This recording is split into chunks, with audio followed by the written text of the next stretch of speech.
ప్రజలను తప్పుదారి పట్టించేందుకు వైఎస్ జగన్ అబద్ధాలతో ప్రచారం చేయడం దారుణమని మంత్రి అచ్చెన్నాయుడు మండిపడ్డారు. అధికారులు డైరెక్ట్ గా 55 లక్షల మంది రైతులను కలిసి అండగా ఉన్నారు.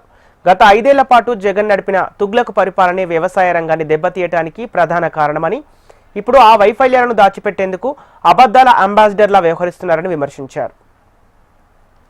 అధికారులు డైరెక్ట్ గా ప్రజల దగ్గరికే వెళ్లి, రైతుల దగ్గరికే వెళ్లి 55 లక్షల మంది రైతుల్ని కలిశాం.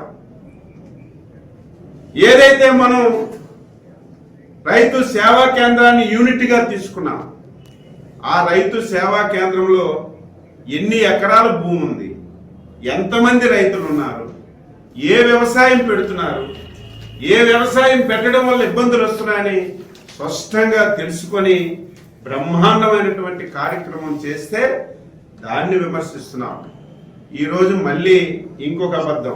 నేను ఉండేటప్పుడు ధరలు తగ్గిపోతే 7,700 కోట్లు ఖర్చు పెట్టి నేను పంటలు కొన్నానని పచ్చి అబద్ధం మాట్లాడుతున్నాను. ఇదేదో అచ్చెన్నాయుడు మాట్లాడటం కాదు, ప్రభుత్వం దగ్గర రికార్డులు అన్నీ ఉన్నాయి. అందుకే శాసనసభకు రమ్మని చెప్తున్నాం. లేకపోతే మీ వాళ్ళకి పంపించే అధికారుల దగ్గర ఇన్ఫర్మేషన్ తీసుకోమని చెప్తున్నాం. ఇన్ని అబద్ధాలు మాట్లాడితే నేను 7,700 కోట్లు పెట్టి రైతుకి ధర తగ్గిపోతే కొన్నానని నిస్సిగ్గుగా మాట్లాడుతున్నావు. నువ్వు